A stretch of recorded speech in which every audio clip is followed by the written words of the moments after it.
Hello, good morning to all of you. कैसे आप लोग? उम्मीद करते हैं कि आप सब अच्छे होंगे। आज हम लोगों का ये चौथा दिन है और इसीलिए हम लोग डे 4 के रूप में आपको लिख भी दिया हूँ ताकि कोई कंफ्यूजन ना हो कि कितनी क्लासेस हो चुकी है। मुझे अभी तक जो फीडबैक सब मिल रहा है ना, सच में दिल को खुश कर देता है, क्योंकि ज़्यादातर स्टूडेंट खुश है और वो वीडियो क्लासेस में यानी वीडियो देख करके भी बहुत बेहतर सीख पा रहे हैं। और मेरे लिए ये बड़ी खुशी की बात है, क्योंकि मुझे थोड़ा बहुत ये लग रहा था कि क्या वीडियो से बच्चे सीख पाएंगे पूरी तरीके से, और मैंने अपना पूरा कोशिश किया आपको सिखाने का। अब मैं देख रहा हूँ कि जो फीडबैक आ रहा है मेरे पास वो बहुत बेहतर आ रहा है। सारे स्टूडेंट कहते हैं डाउट क्लियर हो जाती है पूरी तरीके से और कहीं से कोई इशू नहीं रह जाती है। मैं फिर से उस चार्ट को इस बोर्ड पे बनवा दिया हूं ताकि एक रिवीजन के साथ जो आगे का जो पोर्शन बचा हुआ है वो सब चीज को हम लोग पढ़ सके। मुझे पता है कि घर पे बैठ के बहुत सारे स्टूडेंट अच्छे फील नहीं भी कर पाते, क्योंकि बहुत तो घूमने की भी हैबिट होती है। लेकिन आजकल इस कोरोना वायरस के वजह से आपके मैक्सिमम टाइम घर पे होते हैं। मुझे लगता है ये गोल्डन अपॉर्चुनिटी है आपके पास, गोल्डन अपॉर्चुनिटी है कि अपने टाइम का सही उपयोग कीजिए और मेहनत कीजिए और नॉलेज इतने अच्छे कर लीजिए कि जब ये कोरोना वायरस की समस्या खत्म हो तो बाहर निकलते ही आप में बहुत चेंजेस दिखने को मिले, और जहां भी आप जाए क्लासेस में टीचर्स के पास तो उनको लगे कि सच में कितना बदलाव हो गया इस स्टूडेंट में, ये छात्र छात्राएं में। इसीलिए मेरी ये कहना है आपसे कि आप ये समय का सही उपयोग कीजिए। ये बहुत बेहतर टाइम है अपने नॉलेज को बेहतर बनाने के लिए। मैं जानता हूं कि आप में से बहुत सारे स्टूडेंट ऐसे भी मेरे वीडियो देखते हैं जो 10th पास करके आए हुए हैं और उनके लिए कॉमर्स पूरी तरह से नया स्ट्रीम है, तो उनके अंदर एक कन्फ्यूजन होता है कि पता नहीं कॉमर्स में क्या सब होता होगा, कैसे सीखेंगे हम। लेकिन 10th पास करके आने वाले स्टूडेंट का भी जो फीडबैक है ना, क्या बताऊं, बहुत अच्छा है, बहुत अच्छा। मुझे एक ऊर्जा मिल जाता है जब नए स्टूडेंट भी कमेंट करते कि सर डाउट नहीं रह जाती, अच्छा लग रहा है, आपकी बातें समझ में आ जाती है। आप सबसे भी रिक्वेस्ट है कि अगर जहां आपको दिक्कत हो दोबारा आप मैसेज करें मुझे, मैं कोशिश करूंगा। जिंदगी में कोई भी डाउट अगर रह गया कॉमर्स के दुनिया में तो आपका एक मैसेज अगर मेरे पास आया ना, मैं उस पे अपना 100% एफर्ट लगा के आपको सिखा दूंगा, एक भी डाउट नहीं रहने दूंगा। इसीलिए आप सब ध्यानपूर्वक कंसंट्रेशन के साथ हमेशा वीडियो को देखते रहिए। और हमेशा मैंने हर वीडियो में आपसे एक रिक्वेस्ट किया कि आप पेन और कॉपी हमेशा साथ लेके बैठे, क्योंकि बहुत चीज मैं आपको क्लासेस के दौरान लिखवाने वाला हूं। हर वीडियो देखने से पहले आप कॉपी और पेन लेके बैठेंगे, और जरूरी नहीं है कि जो बातें मैं बोलूं लिखने के लिए वही आपको लिखना है। जो बातें आपको अच्छे लगे कि नहीं ये इंपॉर्टेंट लग रहा है, मैं रिपीट करता हूं, आप उस चीज को जरूर लिख लीजिएगा, क्योंकि ये आपके लिए ना, आपके लिए जब नेट ना होगी मोबाइल डिस्चार्ज भी हो जाएगी ना, तो ये कॉपी आपके लिए स्टडी का सबसे बढ़िया माध्यम बन जाएगा। इसीलिए आप सभी स्टूडेंट, छात्र एवं छात्राएं से रिक्वेस्ट है कि आप सभी लोग हमेशा नोटबुक रखें और सही तरीके से जो जो इम्पोर्टेंट बातें आपको लगे उसको नोट कर लें। ये बेहतर होगा आपके लिए। देखिए, मैं आपसे बहुत सारी बात करना चाहता हूँ, लेकिन आप सब जानते हैं कि ये वीडियो है और आप इसे नेट यूज करके देखते हैं। तो मैं ऐसे क्लास में जब पढ़ाता हूँ ना, तो बच्चे हंस के भी लोटपोट हो जाते हैं। मैं अच्छे तरीके से उनको पढ़ाता हूँ और थोड़ी क्लास लंबी भी हो जाए, क्लासेस की तो प्रॉब्लम नहीं होती क्योंकि सब सामने में होते हैं ना। लेकिन वीडियो में ज़्यादा लंबे वीडियो होने के बाद स्टूडेंट को देखने में भी समस्या आने लगती है। तो बहुत बार जो मेरी इच्छा बोलने की होती है, शायद उतने प्रॉपर तरीके से आपको बताने में सोचना पड़ता है कि अगर वीडियो बहुत लंबी में बना दिया तो फिर बच्चों को देखने में प्रॉब्लम होगी। इसीलिए कंसंट्रेशन बनाए रखिए, बोर मत होइएगा। एक भी बच्चे आज तक मेरे क्लास में बोर नहीं हुए। बोर नहीं होना है आपको एंजॉय करना है, इंटरटेन करना है अपने स्टडी को, क्योंकि आपको पता होगा कि अगर आपको बेहतर करना है ना, तो ये आप अपने सोच से ही कर सकते हैं। जब तक मैं खुद ना चाहूं ना, मुझे कोई नहीं बदल सकता। इसीलिए अगर आपको अच्छे करने हैं तो सबसे पहले आपके अपने सोच को अच्छे बनाने होंगे। और कहावत है ना, जिंदगी में कर दो कुछ ऐसा कि हर कोई करना चाहे आपके जैसा। इसीलिए अपने जीवन में आप कुछ ऐसा कर दीजिए कि लोगों के लिए एक एग्जाम्पल बन जाइए। अपने समाज में, अपने सोसाइटी में एक बेहतर नाम दीजिए, अपने पेरेंट्स के नाम को रोशन कीजिए। मुझे पूरा विश्वास है कि आप मेरी बातों को समझेंगे और इस पे पूरा फोकस के साथ अपना काम करेंगे। आपको जहां प्रॉब्लम होगी अपने स्टडी में, आपके स्टडी में, हम हमेशा आपके लिए तत्पर रहेंगे। जहां जरूरत होगी बस आप एक बार याद तो कीजिए। हर पॉइंट को एक्सप्लेन करने के लिए मैं तैयार हूं। जहां से आपको दिक्कत होगी हमेशा मैं आपके साथ रहूंगा। मेरी बात ध्यान से सुनिएगा। ये जो क्लासिफिकेशन ऑफ अकाउंट है ना, ये मैं चाहूं ना तो एक क्लासेस में भी पूरा पढ़ा दूंगा, लेकिन मैं जानबूझ करके इसको डिटेल में पढ़ा रहा हूं, ऑपरेशन कर रहा हूं इसका। और आज जो ऑपरेशन होने वाला है ना, वो अकाउंट की जो बेस होती है ना, उसकी सबसे मजबूत बुनियाद है। और मैं बात आज करने वाला हूं नॉमिनल अकाउंट के बारे में।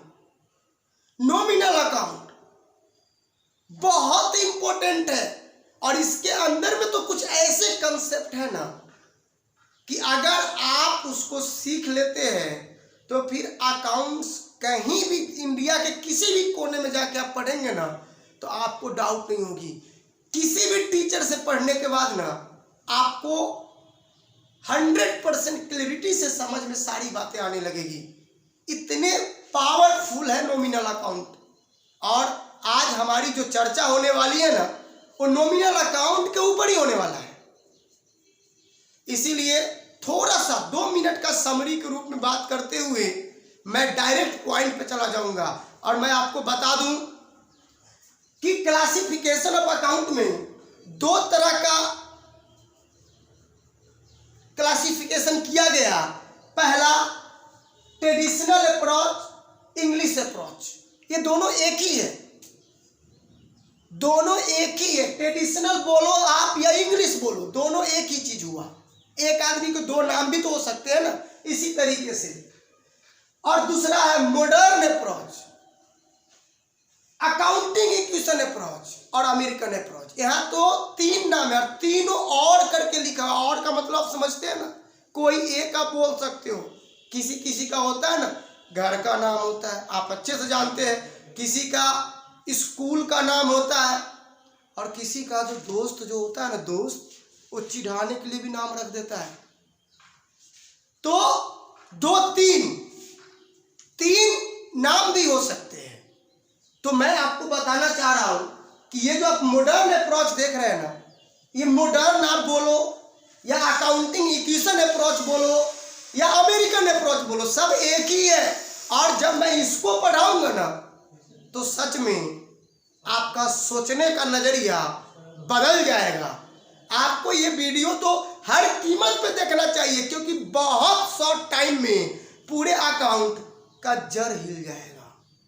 जी बिल्कुल, आपको जो मैं बता रहा हूं ना, इसको मैं साबित कर दूंगा। अब जो बाकी का जो ट्रेडिशनल अप्रोच में जो पार्ट बच गई थी ना,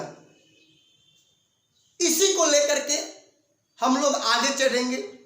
क्योंकि डे 3 में हम लोग रियल के बारे में पढ़े थे, डे 1 में हम लोग पर्सनल के, डे 2 में हम लोग पर्सनल के बारे में पढ़े थे, और डे 1 में हम लोग इंट्रोडक्शन ऑफ अकाउंटेंसी के बारे में पढ़े, जिसमें सबसे पहले meaning of business, meaning of commerce, meaning of accountancy, ये सब पढ़े थे। ट्रेडिशनल अप्रोच के हिसाब से अकाउंट 2 प्रकार के, पर्सनल, इम्पर्सनल। पर्सनल के भी 3 टुकड़े बना दिए गए। कितने? 3 पार्ट बना दिए गए। एक का नाम हुआ नेचुरल पर्सनल, दूसरा आर्टिफिशियल पर्सनल, तीसरा रिप्रेजेंटेटिव पर्सनल। मैंने इस सब को बहुत डिटेल में पढ़ा, ऑपरेशन हुआ था इस सब का, इतना डिटेल में पढ़ा था कि अगर आप वीडियो कर लिए होंगे ना तो दोबारा आपको कभी प्रॉब्लम नहीं होगी। रियल इम्पर्सनल पर जब हम लोग आए तो इम्पर्सनल में हम लोगों ने क्या देखा, आप अभी भी देखो ना क्या लिखा हुआ है। इम्पर्सनल अकाउंट 2 प्रकार के होते हैं। कितने प्रकार के? 2। एक रियल अकाउंट और एक नॉमिनल अकाउंट। और रियल के बारे में तो बहुत डिटेल में पढ़े थे हम लोग, याद है ना आपको? अगर आप नहीं देखे हैं वीडियो तो आपको देखना होगा डे 1 डे 2 का वीडियो, क्योंकि बिना देखे हुए आप आगे जब पढ़ेंगे ना तो थोड़ा बहुत बाउंस तो करेगा, कर जाएगा बाउंस। इसीलिए हर वीडियो को देखना होगा आपको। अगर आप नहीं देखिएगा तो फिर समस्या होगी, लगेगा सर क्या बोल रहे हैं, नहीं समझ में आ रहा है। उनको लगता है कि सबको हम सिखा रहे हैं, लेकिन हम लोग तो समझ ही नहीं पा रहे, ऐसा आपको फील होगा। आप ही बताओ, बिना एक सिस्टम का, जो सिस्टम बना हुआ उसके बिना पॉसिबल नहीं। अगर मैं चाहूं तो सिखा भी दूं, लेकिन वो रट्टा मारने जैसा होगा। अगर मान लो किसी को ABCD लिखने नहीं आता, आप समझ रहे हैं मेरी बात, तो क्या वो कल्पना आप करोगे कि जिंदगी में कभी नाम लिख सकता है? नहीं ना, कभी नहीं लिख सकता वो नाम। लेकिन मैं अगर आपको ये बोलूं कि अगर उसको ABCD नहीं आता है तब भी मैं नाम लिखना सिखा दूंगा, तो क्या ये पॉसिबल है? बोलो। सर ABCD नहीं आता है तो नाम कैसे लिख लेगा? लिख सकता है, मैं सिखा दूंगा। सर कैसे? हाथ पकड़ के मैं दिखा दूंगा, ये देखो मैं लिखता हूं ऐसे, मैं बता दूंगा, ये देखो मैं लिखा राम, और उसके हाथ सिखा दूंगा। उसको ABCD भी नहीं आता है तभी राम लिख लेगा, तो वो क्या करेगा? रट लेगा। वो दूसरा नाम कभी नहीं लिख पाएगा, वो हमेशा रामे लिखेगा, क्योंकि उसको रट्टा मारा दिया गया कि ऐसे लिखाता है। कुछ भी बोलो राम लिख देगा। दूसरा भी नाम बोलोगे ना तो राम, क्योंकि उसको कंसेप्ट नहीं आता है ना लिखने का, नाम लिखने का जो सिस्टम उसको नहीं आता है। इसीलिए आपको कंसेप्ट प्रॉपर तरीके से अगर सीखना है ना तो एक एक वीडियो को जैसे डे 1 डे 2 में दिया गया है ना वैसे देखने होंगे। अगर आप डे 3 देखिएगा तो आप सीख तो जाइएगा, लेकिन वो रटने जैसा दिखाई देगा, लगेगा कि रट्टा मार लिए है। आपको आता भी रहेगा, लेकिन आपकी जो मजबूती है ना वो उतनी नहीं होगी जितनी आप सिस्टम से उसको पढ़ेंगे। डे 1 पहले, डे 2 उसके बाद डे 3 डे 4, क्योंकि वो सब एक कंसर्निंग होता है, एक दूसरे से जुड़ा होता है। तो चलिए ये मैं आपको बता दिया। मैं बता देता हूं नॉमिनल अकाउंट। सर आप नॉमिनल के ऊपर चर्चा कीजिए। बिल्कुल, अभी जो हमारी चर्चा होने वाली है ना वो नॉमिनल पे ही होने वाली है। सर इम्प्रेशनल दो, रियल नॉमिनल। रियल के बारे में बहुत डिटेल में पढ़े थे हम लोग। रियल में बताए थे टेंजिबल रियल होता है, इंटेंजिबल रियल होता है, एग्जाम्पल दिए, एक एक एग्जाम्पल को एक्सप्लेन भी किए। और गोल्डन रूल जो होता है ना, DRCR कैसे यूज करेंगे हम लोग, इसको भी तो बहुत बेहतर तरीके से हम लोग पढ़े थे। ऑपरेशन हो गया था गोल्डन रूल का भी, हम लोग कई एग्जाम्पल दिए थे और गोल्डन रूल को भी हम लोग पूरा किए थे ना। हाँ, आपको समझ में। अब फीडबैक तो देखिए, बच्चे ने बहुत बेहतर फीडबैक दिया। सर आप अपने बारे में कुछ नहीं बताए, कैसे बताओ, इतने लंबे वीडियो तो बन जाएंगे ना कि समस्या। थोड़ा सा बता देता हूं मैं अपने बारे में भी आपको। मेरा नाम आप जानते हैं मेरा नाम राकेश सिंह, CA फाइनलिस्ट और M.Com मास्टर ऑफ कॉमर्स जी। और काफी अच्छा अनुभव है मेरे पास पढ़ाने का। मेरे स्टूडेंट CA जैसे एग्जाम में देश में रैंक ला चुके हैं, 17 रैंक, साक्षी। और मैं आपको बता दूं, एक दो स्टूडेंट जो 10th में 2nd डिवीजन से पास थे, सेकंड समझ रहे ना, उनका मार्क्स 60% से नीचे था। और जब वो पढ़ा क्लासेस में, वो फेस टू फेस किए थे, क्लासेस में पढ़ के वो 91% स्कोर करके टॉपर बन गए।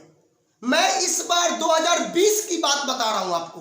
विकास कुमार नाम है उनका, वो 2nd डिवीजन से 10th पास थे, लेकिन उनको जब वो मेरे से मिले, मेरे से पढ़ने के लिए आए, तो इतना वो मेहनती थे कि उनको प्रॉपर कंसेप्ट मिलते गया और उन्होंने अपने परिवार के लिए इतिहास रच दिया।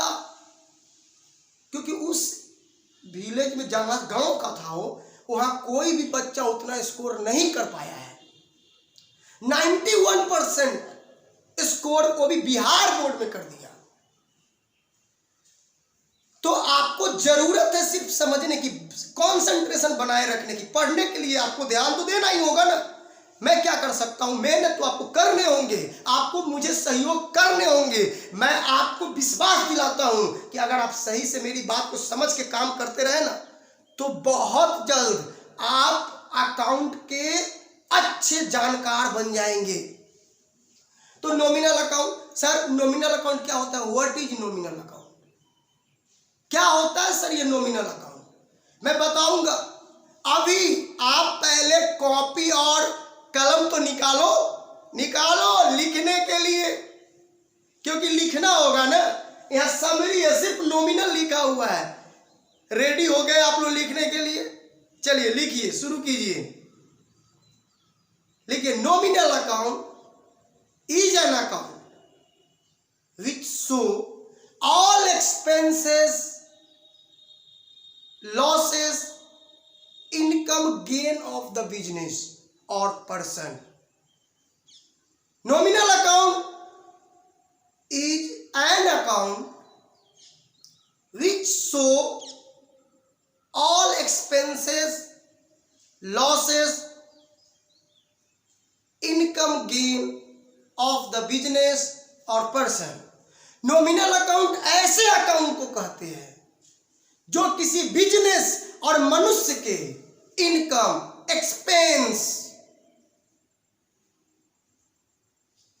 एक्सपेंस, लॉस और गेन के बारे में बात करता है। मतलब सर ये इनकम, एक्सपेंस, लॉस, गेन क्या होता है सर? होगा आपके दिमाग में क्वेश्चन। हो सकता है आप 10th पास करके अभी आए हो। मैं तो ऐसे पढ़ाना चाहता हूं ना कि जो बच्चे 10th नहीं 12th पास कर गए ना, और उनको अगर बेस में कमजोरी है ना, बेस अगर वीकनेस है ना, तो वो जा करके अभी वीडियो देख ले, बहुत सपोर्ट करेगा उनको, बेस मजबूत हो जाएगा। और जो 10th पास करके आए ना, वो भी देखे, उनको भी पूरा समझ में आएगा। अगर आप CA का कोर्स कर रहे हैं ना, अगर आप कोई भी कोर्स करते हैं ना, अगर आपका बेस कमजोर रहेगा ना, तो बड़ा टफ होता है एग्जाम में रिजल्ट लाना। मैं आपको बता दूं, ऐसे ऐसे स्टूडेंट मिले जो सीए जैसे कठिन एग्जाम में जो 60 नंबर का ऑब्जेक्टिव होता था सीपीटी में ना, उसमें 59 नंबर ना है, 59, जबकि नेगेटिव मार्किंग था। अगर गलती बनाइएगा ना तो सही नंबर काट देगा। तब इतने मार्क्स ला चुके हैं। तो कंसेप्ट के वजह से बेस मजबूत होना चाहिए। तो लिख लिया आप लोग, nominal account is an account which show all expenses losses income gain of the business of person. Nominal account ऐसे अकाउंट को कहते हैं जो किसी मनुष्य के एक्सपेंस लॉस और इनकम गेन के बारे में बात करता है। सर ये एक्सपेंस लॉस इनकम गेन क्या होता है? क्या होता है आप नहीं जानते? आप जानते हो, आप जानते हो, क्योंकि आप खर्चे इतने करते हैं ना। आप ही बताओ, बचपन से इतने ज्यादा आपके पास शौक थे, ये खाएंगे वो खाएंगे, ये खरीदेंगे वो खरीदेंगे, होता है ना। आप स्टूडेंट हो ना, आप छात्र हो ना, स्टूडेंट हो ना, तो आप इनकम अभी नहीं कर पाते होंगे। कुछ स्टूडेंट तो ऐसे भी होते हैं ना कि पढ़ने के साथ वो इनकम भी अर्न करते हैं, जैसे होम ट्यूशन पढ़ा लेते हैं। तो जब पैसे आप आने लगे ना आपके पास अपना सर्विस दे करके, तो इनकम है। और जब आप, जैसे कि आप कहीं ट्यूशन पढ़ेंगे, स्कूल में आप फी देते हैं ना, जितने भी पैसे आपके पास जा रहे हैं, जिससे सामान नहीं आ रहा है, बस पैसे सर्विस के लिए जा रहे हैं। जैसे आप स्कूल में पढ़ते हैं तो स्कूल में आपको एडमिशन चार्ज ले लिया जाता होगा, रजिस्ट्रेशन चार्ज लिया जाता होगा, उसका मंथली फी लिया जाता होगा, एग्जामिनेशन फी लिया जाता होगा, ये सब खर्चे हैं। आप जब अपने घर से कहीं पढ़ने जाइएगा ना बाहर, शहर में दिल्ली, मुंबई, आप किसी गांव से मुजफ्फरपुर आइएगा पढ़ने के लिए, पटना जाइएगा, तो बताओ क्या आप जा करके वहां सीधे जाते हैं और सब व्यवस्था मिल जाता है? जी नहीं। आपको घर से पैसे आते रहते हैं और वो पैसे से आप दो तरह का चीज खरीदते हैं, या तो आप असेट क्रिएट करते हैं या फिर खर्च करते हैं। सर असेट क्रिएट कैसे? मोबाइल खरीद लिए तो बार बार यूज होगा, वो संपत्ति है। लेकिन अगर आप रेंट पे रूम ले लिए तो रूम का जो रेंट दीजिएगा ना, तो क्या वो घर आपका हो जाएगा? नहीं ना, बस यूज के लिए आप दे रहे हैं महीने में 5,000, तो ये जो रेंट है ना खर्चा है। यानी खर्चा किसे बोलते हैं हम लोग? कि जो बेनिफिट पाने के लिए हम लोग इनकर्ड करते हैं। यानी बेनिफिट लेने के लिए पैसा दो, बेनिफिट लेना है तो पैसा दो, बेनिफिट लेना है तो पैसा दो, तो उसे हम लोग एक्सपेंस बोलेंगे। और आपको मैं बता दूं, मतलब बेनिफिट कैसे लेंगे? सर घर में रहेंगे तो मुझे बेनिफिट मिला ना, तो मैं पैसा दूंगा, ये रेंट कहलाएगा। आप बहुत सारा चीज, आप मान लो ट्यूशन पढ़ोगे, क्लासेस करोगे, तो क्लासेस के बदले फी दोगे, ये खर्चा हुआ। और जो खर्चा आपके लिए होता है ना, वो किसी के लिए इनकम होता है। हो ही सकता है, सोचो ना, मैं अगर दूंगा तो कोई तो लेगा ना। अगर मैं खर्चा किया, मैं रेंट दिया, तो रेंट कोई लेगा कि नहीं लेगा? बोलो आप, लेगा ना? लेगा। कौन लेगा? मकान मालिक। तो मकान मालिक के लिए वही रेंट क्या हो जाएगा? इनकम। तो जो किसी के लिए खर्चा होता है ना, किसी के लिए इनकम भी हो सकता है। सर मेरे लिए खर्चा इनकम क्या हो सकता है? आपके लिए, आप स्टूडेंट के रूप में देखेंगे तो आपके लिए इनकम के माध्यम बहुत कम है, क्योंकि आप पढ़ने आए हो, आप सिर्फ खर्च ही तो करते हैं, खर्च ही करते हैं। जब तक आप स्टूडेंट होते हैं ना, खर्च, बहुत खर्च करते हैं। कॉपी खरीदते हैं, किताब खरीदते हैं, पेन खरीदते हैं, ये सब खर्च है, सब खर्च है, क्योंकि ये सब यूज करके आप हटा देते हैं। समझ रहे हैं ना आप मेरी बात? तो एक्सपेंस क्या है? बेनिफिट पाने के लिए जो हम पेमेंट करेंगे वो एक्सपेंस है। लेकिन एक बार पेमेंट करके अगर लगातार बेनिफिट मिलने वाला चीज खरीद लेना तो संपत्ति हो जाएगा। जैसे पंखा है ना, एक बार आप लगा दो पैसा और वो 1 साल 2 साल 3 साल 4 साल 5 साल तक बेनिफिट देता रहेगा। तो जो एक बार लगा करके और बार बार बेनिफिट देने वाला चीज हो ना, तो वो क्या होता है? वो संपत्ति होता है। लेकिन जब पेमेंट करो, बेनिफिट पाओ कुछ टाइम के लिए, फिर 2 पैसा फिर बेनिफिट पाओ, ये खर्च होते हैं। और असेट जब मैं बोलता हूँ ना, तो असेट का मतलब वो बाद में सेल भी हो सकता है। पंखा सेकेंड हैंड भी तो बिकता है ना। मान लो कि आप नया बहुत में खरीदे थे, मोबाइल भी तो सेकेंड हैंड बिकता है, भले ही कम में बिके लेकिन बिक जाता है। तो जो चीज खरीद के बाद में बेच सकते वो संपत्ति है, लेकिन जो खरीद के खत्म कर देंगे ना वो एक्सपेंस है। जो खरीद के खत्म कर देंगे ना वो खर्चा है। और जो मेरे लिए खर्चा है ना वो किसी के लिए इनकम है, और जो किसी के लिए इनकम है ना वो मेरे लिए एक्सपेंस है, और जो किसी के लिए खर्च है ना वो और मेरे लिए इनकम है। सर मतलब कि मान लो कि मैं पढ़ाता हूं तो मुझे फी मिलेगी, ट्यूशन फी, तो ये मेरे लिए क्या होगा? आप बोलो क्या होगा मेरे लिए? मैं पढ़ाता हूं, मुझे ट्यूशन फी मिल रहा है, क्या होगा मेरे लिए? मेरे लिए इनकम होगा। यस और नो? यस, क्योंकि मुझे इनकम, पैसे मिल रहे हैं ना ट्यूशन का, तो इसीलिए इनकम। बताओ क्या ये इनकम किसी के लिए खर्च होगा? सोचो, होगा खर्च? सर होगा ना। किसके लिए? जो आपको दे रहा है। स्टूडेंट के लिए खर्च होगा, टीचर के लिए ट्यूशन फी इनकम है और स्टूडेंट के लिए वो एक्सपेंस है। तो मुझे लगता है इनकम और एक्सपेंस थोड़ा थोड़ा आपको समझ में आने लगा होगा। सर इनकम एक्सपेंस का और एग्जांपल बताइए ना। आप अपना घर के बारे में सोचो ना, अपने घर एक दिन में कितने खर्च होते हैं? सोचो, बहुत खर्च होते हैं। खाना बनता है, उसमें भी तो बहुत सारी चीज यूज होते हैं, वो सब खर्च है ना, क्योंकि ला के बेचते हो नहीं ना, यूज करके खत्म कर देते हो। सब्जी हो गया, चावल हो गया, वो सब जो आप कर, सब खर्च है, एक्सपेंस। बिजली बिल, टेलीफोन बिल,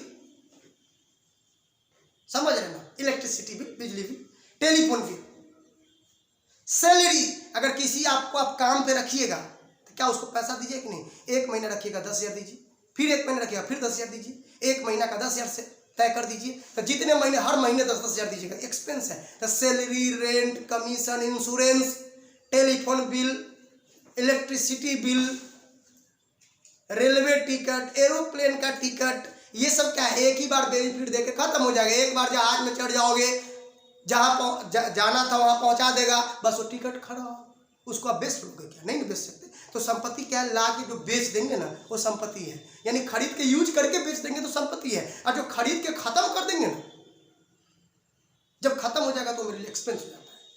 तो बहुत चीज, आप होटल में खाना खाओगे वो भी एक्सपेंस है। आप ऑटो जो समझते हो ना, जिसमें बैठ के आप पढ़ने जाते हो, ऑटो भाड़ा देते हो ना, तो ऑटो भाड़ा क्या है? एक्सपेंस है, क्योंकि जितना दूर जा रहा है उतने देर का भाड़ा आप देते हैं। उतना दूर जाने के बाद क्या होता है? आपका बेनिफिट मिल जाता है, एक पैसा चला जाता है, एक्सपेंस हो गया। लेकिन मान लो कोई जाकर के ऑटो खरीद लिया तो असेट होगा, कि बार बार वो बेनिफिट देगा, बाद में ऑटो बेच भी सकता है। तो ऑटो का भाड़ा एक्सपेंस है, और कोई अगर ऑटो परचेज करता है असेट्स है। और मैं फिर से बताना चाहता हूं, आप ये मत समझना कि मैं सिर्फ एक्सपेंस बता रहा हूं, मैं बता चुका हूं कि जो एक्सपेंस है वो किसी का इनकम भी होता है। जो एक्सपेंस है वही इनकम है। मैं रेंट दिया, मेरे लिए खर्चा, मकान मालिक के लिए इनकम। मैं ट्यूशन फी दिया, मेरे लिए खर्चा, जिस सर को दिए उनके लिए इनकम। तो हर एक्सपेंस किसी न किसी का इनकम। सर लेकिन मैं कैसे समझूंगा कि मुझे एक्सपेंस में लिखना है कि इनकम में? आप बताओ, बिजनेस की तरफ से अकाउंट लिखेंगे ना, तो बिजनेस के नजर से सिर्फ देखना। देखो, हमेशा अकाउंट में दो पार्टी होता है, हमेशा दो लोग होंगे ना, तभी तो दो लोग होंगे, तभी तो पैसे का होता है ना, लेन देन होगा। दो लोग हमेशा होंगे, सामान और पैसे का लेन देन के लिए दो लोग चाहिए। अकेले में क्या होगा? इस पैकेट से इस पैकेट से पैसे रख लोगे तो ये थोड़ा ही तो लेन देन कहलाएगा। नहीं, दो लोग चाहिए। तो सर हम लोग कैसे, किसके तरफ से अकाउंट? हमेशा एक तरफ से। जैसे मैं आपको जॉब पे रखता हूं तो सिर्फ मेरे नजर से देखो, तो मैंने रेंट दिया तो मेरे लिए खर्चा। अब उसके लिए मत सोचो, वो अपना सोचेगा। मैंने सैलरी दिया, मेरे लिए खर्चा। मैंने कमीशन दिया, कमीशन समझते हो ना, कमीशन पे सामान बेचवा देता है, मेरे लिए खर्चा। इंटरेस्ट दिया, इंटरेस्ट समझते हो ना, इंटरेस्ट, ब्याज, जो लोन लेते हैं ना, कर्ज, तो उस पर ब्याज देना पड़ता है, ये भी खर्चा है। क्योंकि लोन लेंगे और उस पर बार बार ब्याज देना पड़ेगा, बार बार, और बाद में तो लोन वापिस करना पड़ेगा। तो लोन अलग है, लेकिन उस पर जो बार बार ब्याज देना पड़ रहा है ना, वो एक्सपेंस है। समझ रहे हैं ना आप मेरी बात? तो जो बार बार होने, रेकरिंग नेचर, बार बार होने वाला चीज हमेशा इनकम न तो एक्सपेंस होता है। बार बार हो, मंथली बेसिस पे हो, जैसे ब्याज महीने महीने दिलाता है, इंश्योरेंस का प्रीमियम महीने महीने या 3-3 महीने पर दिलाता है, ये सब एक्सपेंस होते हैं। बार बार कोई भी चीज हो ना तो एक्सपेंस होता है। समझ रहे हैं ना? और जो एक्सपेंस है, तो आप दो पार्टी है, तो ये हमेशा अपने तरफ से सोचना है। अब मुझे, जैसे मैं बोला एक्सपेंस, तो मेरे लिए एक्सपेंस है, मैं अपना एक्सपेंस लिख लूंगा। सर इनकम वो अपना घर जाकर लिखेगा जो लिया है। हम दोनों का नहीं लिखते ना, हम हमेशा अपना लिखेंगे। मेरे लिए जो है, मैंने ट्यूशन फी पाया, मैं इनकम लिखूंगा। स्टूडेंट अपने घर पे क्या लिखेगा? एक्सपेंस लिखेगा। दोनों का आप नहीं लिखेंगे। तो इसीलिए सर तो हम अकाउंट जो लिखेंगे वो किसके तरफ से लिखेंगे, हमेशा याद कर लो बिजनेस की तरफ से। आप अकाउंट बिजनेस के नजर से देखेंगे। सर बिजनेस का खर्चा क्या क्या हो सकता है आप बताओ, सोचो। आप दुकान देखे हो ना, आप शोरूम देखे हो ना, क्या क्या खर्च होता है वहाँ, क्या क्या होता है खर्च, बोलो आप क्या क्या खर्च होता है। बहुत चीज होता है सर, वहाँ तो बहुत स्टाफ होते हैं, बिल्कुल उनका सैलरी बिजनेस के लिए खर्च है। इलेक्ट्रिसिटी बिल, पंखा भी एसी भी तो चलती है, वो भी बिजनेस के लिए खर्च है। जहां बिजनेस है और अगर रेंट पे है तो उसका किराया भी बिजनेस के लिए खर्च है। सर तो बिजनेस के लिए इनकम क्या है, सामान जो बिकेगा बिकेगा, जिसको सेल्स बोलेंगे ना, सेल्स, सामान बिकता जाएगा, वो बिजनेस के लिए इनकम है। तो बिजनेस खर्च करके और इनकम कमाता है, और दोनों जितना खर्च करेगा और इनकम आएगा दोनों का कंपैरिजन करेगा तो वही प्रॉफिट बनेगा। अगर ज्यादा इनकम आएगा तो प्रॉफिट कहलाएगा, अगर ज्यादा खर्च हो जाएगा तो लॉस बन जाएगा। समझ रहे ना, मुझे लग रहा है आपको समझ में आ रही होगी। अब मैं बात कर रहा हूं लॉसेस की और गेन की। सर ये लॉस गेन क्या होता है, it is burden for business. जो लॉस होते हैं ना, loss is burden for business. Business पे प्रेशर होता है, यानी ये होता है लेकिन इसका बेनिफिट नहीं मिलता। एक्सपेंस में क्या देखे आप, होता है तो उसका बेनिफिट भी आता है, यानी जैसे मैं पैसा दिया तो उसका बेनिफिट मिल जाएगा, जैसे मैं किसी को सैलरी दिया तो आदमी मेरे लिए काम करता है, सर्विस देता है, तो बेनिफिट मिला ना। लेकिन मान लो आपके पैकेट से पैसे खो गए, चोरी हो गया, पर्स पैकेट से निकाल लिया, तो क्या बेनिफिट मिला, नहीं ना बेनिफिट मिला। पर्स, पैसे गायब हो गया आपका तो कोई बेनिफिट नहीं हुआ। तो ये आपके लिए लॉस होता है। बिना बेनिफिट दिए अगर पैसा चला जाए तो उसे हम लॉस बोलते हैं। बिना बेनिफिट दिए अगर कोई सामान चला जाए तो उसे हम लॉस बोलते हैं। और मैं एग्जांपल दे सकता हूं, जैसे आग लग गया, समझ रहे हो, आग लग गया, सामान जल गया, क्या बेनिफिट हुआ, कुछ नहीं, सब खत्म हो गया, लॉस हो गया ये। तो बेनिफिट दे करके अगर पैसा जाता है तो एक्सपेंस, और अगर बिना बेनिफिट दिए कुछ चला जाए तो लॉस।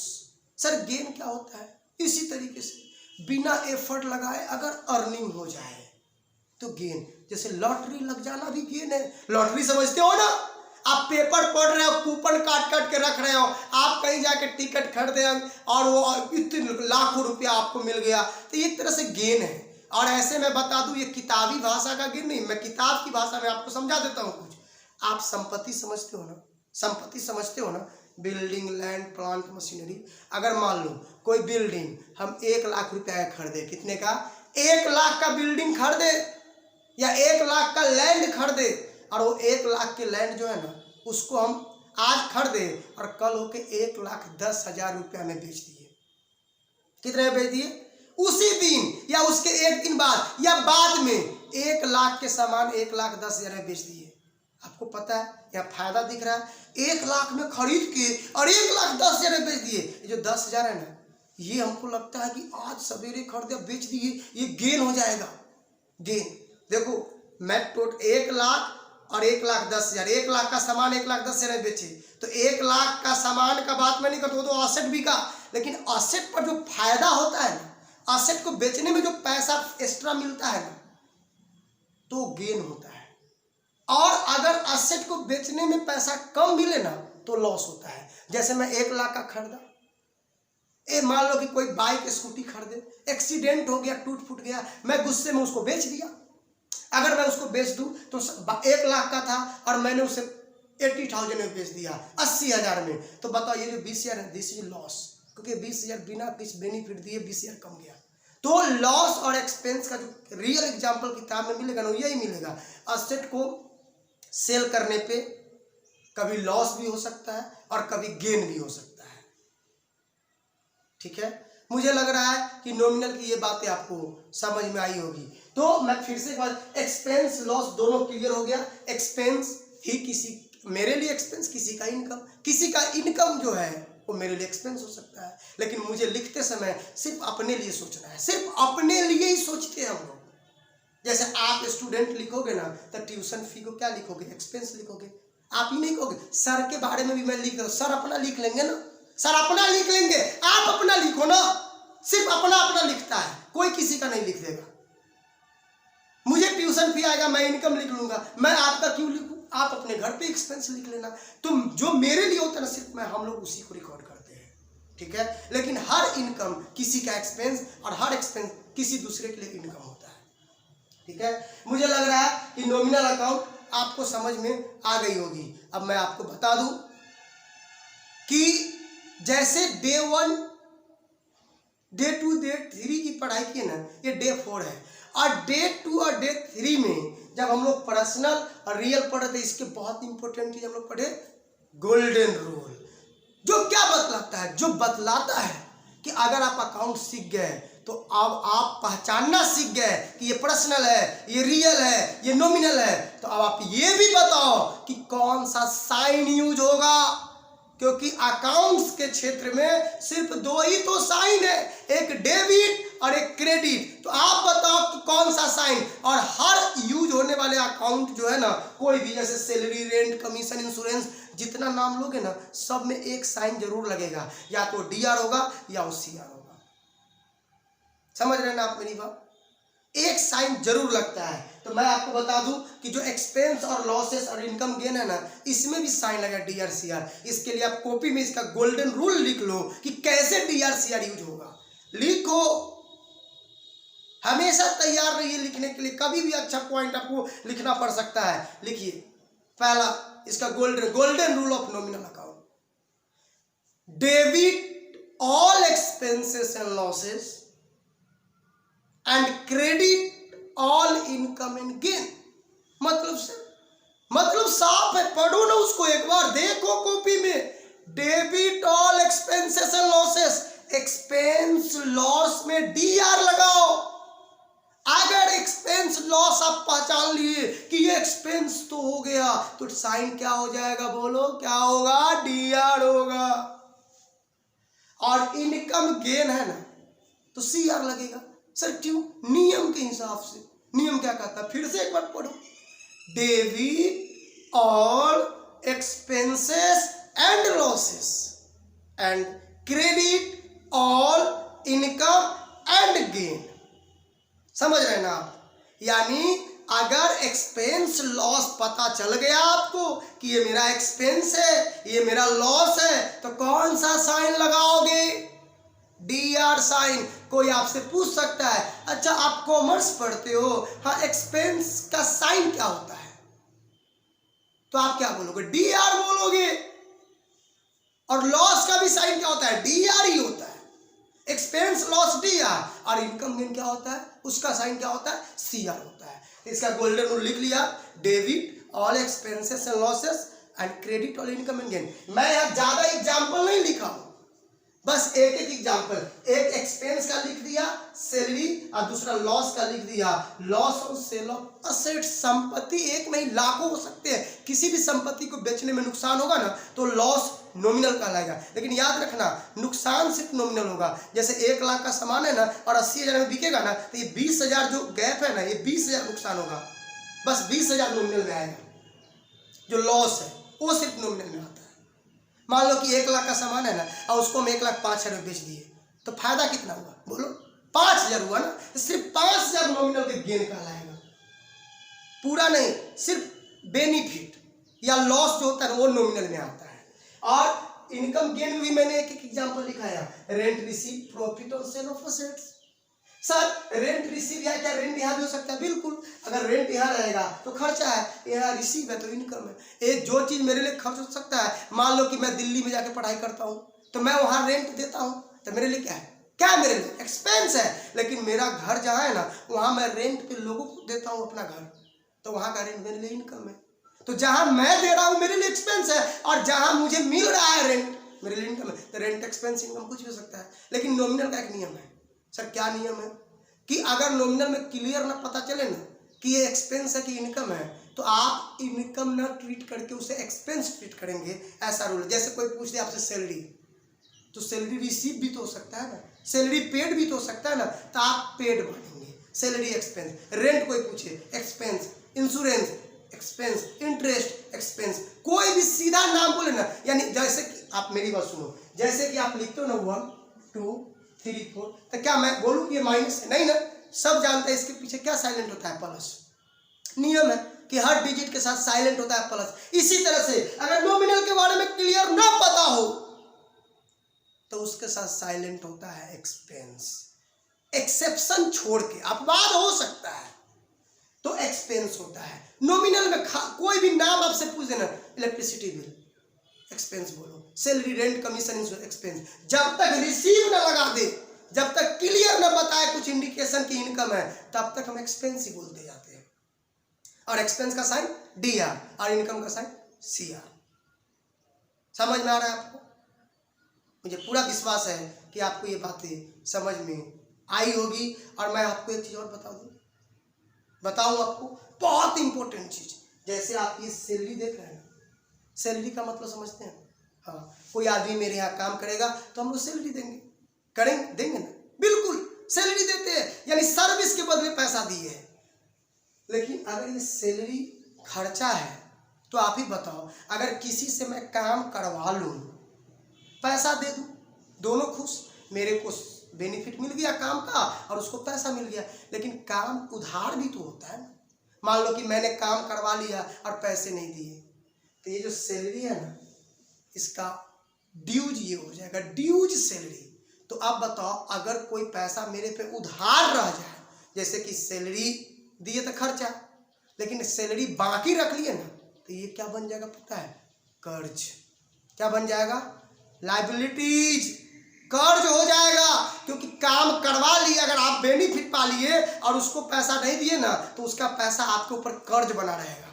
और जैसे ही कर्ज बनेगा ना, 100% liabilities should be part of personal account. अगर वो कर्ज बन जाएगा ना, तो पर्सनल अकाउंट हो जाएगा। यानी कोई भी इनकम और एक्सपेंस अगर बाकी हो या अग्रिम हो, एडवांस हो ना, तो नॉमिनल नहीं रहेगा, वो पर्सनल हो जाएगा। क्योंकि वो खर्चा नहीं, एक्सपेंस और लाइबिलिटीज नहीं तो असेट हो जाता है। जैसे मान लो कि अभी मई चल रहा है और मैं किसी को जुलाई का रेंट दे दिया, तो जुलाई में जाकर खर्च होगा।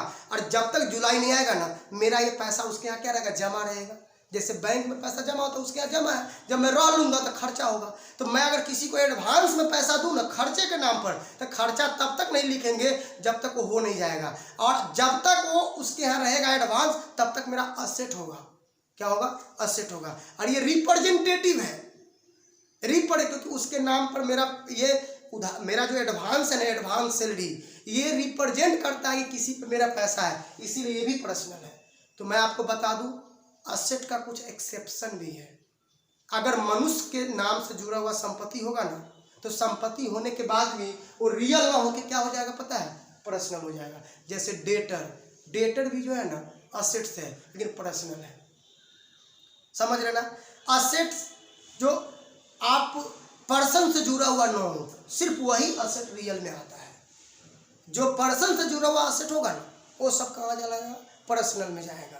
और लाइबिलिटीज तो कसम खा लो, आप कसम खा लीजिए कि अगर कर्ज हुआ या लाइबिलिटीज हुआ तो हमेशा पर्सनल होगा। तो इस पर एक और नोट्स लिख लो, इंपॉर्टेंट लिखो नॉमिनल अकाउंट के ऊपर, एक्सपेंस इनकम के बारे में, कि नॉमिनल अकाउंट में लिखना, इफ एनी प्रीफिक्स, मतलब समझ ना, उपसर्ग पहले जो जुड़ता है, if any prefix and suffix, if any prefix and suffix attach with nominal account, then it will be become personal representative account. If any prefix and suffix attach with nominal account, then it will be become personal representative account. मतलब कि कोई भी prefix या suffix nominal account में लग जाए तो personal representative account हो जाएगा, अगर if it is shows the meaning as dues and advance. If any prefix and suffix attach with nominal account, then it will be become personal representative account if it is shows the meaning as arrear or advance. If any prefix and suffix attach with nominal account, then it will be become personal representative account if it is shows the meaning as what? क्या meaning show करेगा? अगर वो उधार और अग्रिम बतलाएगा तो personal representative हो जाएगा। मतलब फिर से समझिए, जैसे कि ये सैलरी आप देख रहे हैं ना, ये रेंट आप देख रहे हैं ना, अगर इसमें कोई ऐसा वर्ड लग जाए जो उधार या एडवांस को बताए, समझ रहे हैं ना, तो वो पर्सनल रिप्रेजेंटेटिव अकाउंट हो जाता है। जैसे मैं बताऊं, सैलरी, सैलरी नॉमिनल है, लेकिन ड्यूज सैलरी, बाकी सैलरी पर्सनल हो जाएगा। सैलरी कौन है? नॉमिनल, लेकिन एडवांस सैलरी पर्सनल हो जाएगा। यानी नॉमिनल अकाउंट से पहले और बाद में कोई ऐसा शब्द लग जाए जो उसके अर्थ को उधार या अग्रिम एडवांस बताए तो पर्सनल अकाउंट हो जाता है। If any prefix and suffix attach with nominal account, then it will be become what? Personal representative account if it is shows the meaning as arrear or advance. फिर से, कोई भी nominal account से पहले और बाद में कोई ऐसा शब्द लग जाए जो उधार और अग्रिम बतलाए तो नॉमिनल एक पर्सनल रिप्रेजेंटेटिव हो जाता है। सर ये क्यों हो जाता है? क्योंकि या तो असेट बन जाता है या वो लायबिलिटीज बन जाता, और इसमें तो सिर्फ एक्सपेंस इनकम आता है ना। अगर वो असेट और लायबिलिटी बन जाएगा तो इसमें कैसे आएगा? क्योंकि इसमें नॉमिनल में क्या आता है? Expense income. और असेट लायबिलिटीज का अगर मीनिंग बताएगा तो असेट लायबिलिटी अगर मनुष्य से जुड़ा हुआ हो तो पर्सनल में जाता है ना, इसीलिए पर्सनल में चला जाता है। समझ रहे हैं ना? यानी खर्चा नहीं जा रहा है, असेट और लायबिलिटी। आप जैसे मैं समझाता हूँ, सैलरी क्या है? खर्च है, बिल्कुल खर्च है, लेकिन उधार सैलरी, अगर मान लो कि सैलरी बाकी रह गया तो कर्ज हो गया ना, क्योंकि उसने काम कर दिया, मेरे पे पैसा बाकी है, कर्ज हो गया, इसीलिए ये मेरे लिए लायबिलिटीज होगा और पर्सनल हो जाएगा। मैं और बताता हूँ, जैसे कि रेंट, मकान मालिक का रेंट दे दिए, खर्चा है, लेकिन रेंट बाकी रख लिए, कर्जा है, इसीलिए पर्सनल होगा। कर्ज पर्सनल में आता है, पूरा का पूरा कर्ज पर्सनल में आता है, और मनुष्य से जुड़ा संपत्ति भी पर्सनल में आता है। मान लो कि सैलरी एडवांस दे दी, मान लो कि स्टाफ के घर में शादी था, फंक्शन था, हम लोगों ने सैलरी एडवांस दे दिया स्टाफ को। अगर सैलरी एडवांस दे दिए तो एडवांस का मतलब वो काम बाद में करेगा ना, जब करेगा तब खर्च लिखेंगे। अभी मेरा पैसा उसके यहाँ जमा है, मेरे लिए असेट्स होगा। तो जब एडवांस हो पैसा किसी के ऊपर, जब एडवांस पैसा हम दे दे किसी को तो असेट होता है। समझ रहे हैं सर? लेकिन हम कैसे समझेंगे कि इसमें नॉमिनल में क्या क्या आएगा नहीं आएगा? मैं बताता हूँ, कुछ मैं आपको बता देता हूँ, ठीक है? इसके लिए मैं नॉमिनल के बारे में आपको डिटेल में कुछ बता देता हूँ। नॉमिनल अकाउंट आप समझ रहे हैं ना? एक